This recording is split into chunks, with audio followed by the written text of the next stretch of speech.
Hey guys, it's Meg, and for today's video I'm going to be showing you how to make this beautiful noseband for your halter super easily just in your home. It's just a super nice way to dress up an ordinary halter and just add a little bit more color and difference to you and your halter. What you're going to need is around 12 feet of paracord. Depending on the size of your halter, go more or less, but I would definitely over exaggerate how much you want just in case, because I was actually pretty surprised how much it needed.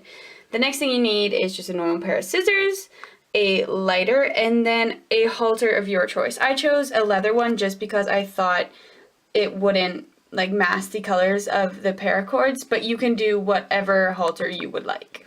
So once you have all your supplies, it is time to cut the paracord and measure it to the length that you want. I used a whole package that I bought at Michael's. It was 16 feet, I believe, and that ended up working perfectly for my halter, which is definitely a larger size halter. And you're just going to want to cut it to the length if you have more than 16 feet, and then just take your lighter and burn the ends just so they're not frayed. So once your ends are burnt and cut, it is time to grab your halter and start braiding. Now all you're going to do is take your paracord and fold it perfectly in half. So just grab the two ends and hold them together, and then find the loop at the very top, and that is what you're going to start with. Now with the loop, you're going to pinch it and just hold it, and you are going to put that very tip of the loop just right at this one side of your halter as a start, and you're just going to pull the paracord so that there is a string running down on either side. Just make sure as best you can to keep that center point right here, just so that your paracord is even all the way down.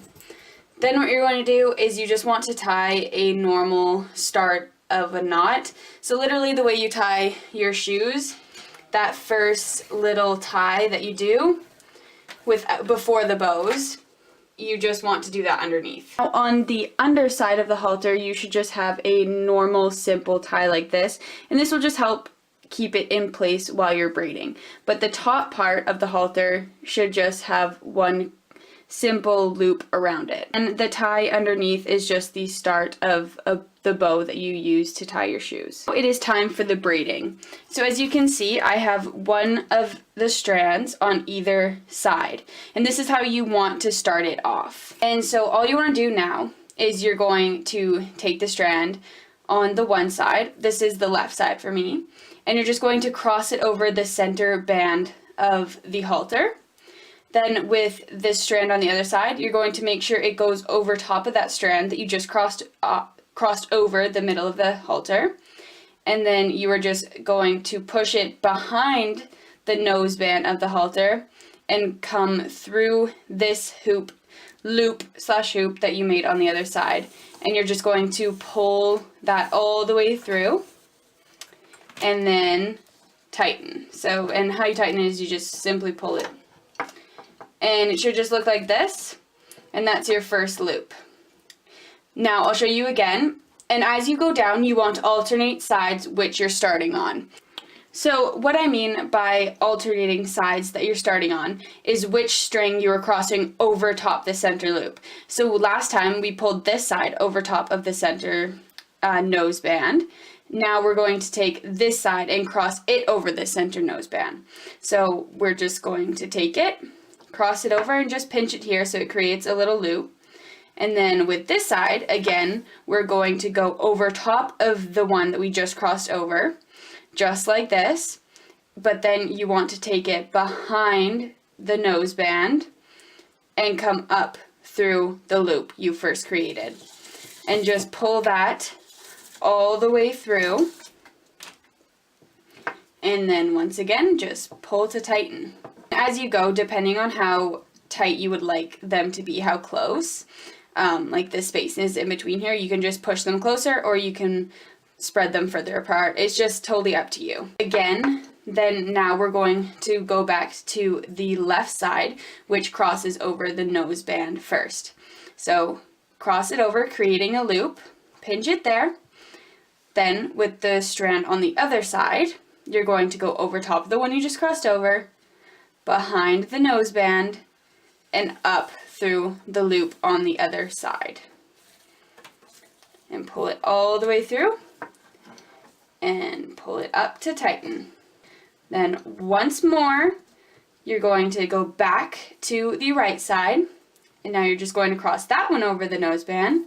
Take this one over top of the first strand you crossed over the noseband, and then behind the noseband up through the loop on the other side. And pull to tighten. And now you just do this all the way till the very end of the halter, and I will show you what to do once you have finished braiding it.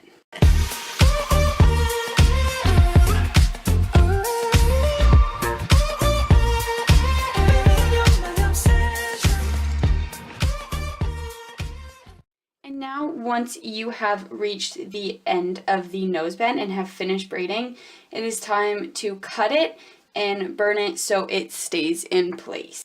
So now you're just going to want to flip it inside out to the inside, because you want the prettiness on the outside where you can see it, and the not prettiness on the inside where you can see it.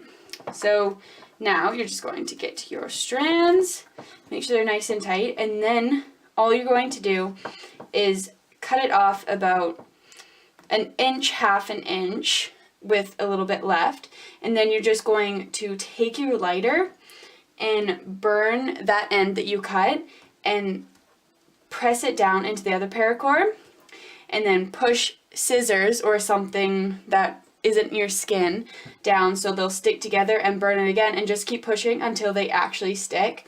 Now I'm sorry I won't be able to actually show you this because I don't want to actually cut this paracord yet, because I don't want to leave it on this halter. But yeah, again, take scissors, cut right here with about half an inch, take a lighter, burn the end of that to one piece of paracord down here, and then press it down with scissors, and then burn it again, press it down with scissors until it actually sticks and you know it won't fall apart. Once you are done cutting it and burning it and sticking it in place, your noseband on your halter is now complete and super pretty. So this is the final product of mine with the colors I chose. It just really dresses up a halter and makes it so much prettier, and it's super nice too, since you can make it at home and not have to pay the extra price to get it done.